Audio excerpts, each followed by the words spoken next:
এই এলাম ক্লাস থেকে, হ্যাঁ ক্লাস থেকে এলাম, এখন বাজে 8:45, ঠিক আছে। তো ক্লাস থেকে এলাম, ক্লাস থেকে এসে আমি যেটা বানাচ্ছি, আমার ছেলে বলেছে মা তুমি আজকে কিন্তু একটু আমাকে বিরিয়ানি করে খাওয়াবে। তো সেই বিরিয়ানি করার জন্যই এখানে মাংসটাকে মেরিনেট করছি, দাঁড়ান দেখাচ্ছি।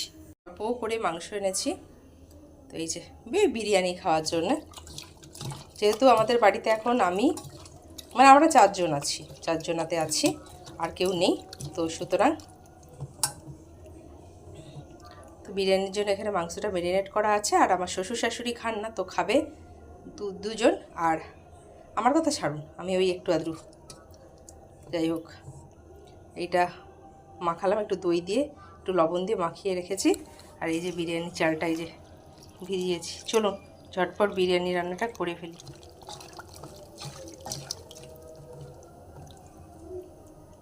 তো রেডি মাংস মাখানো।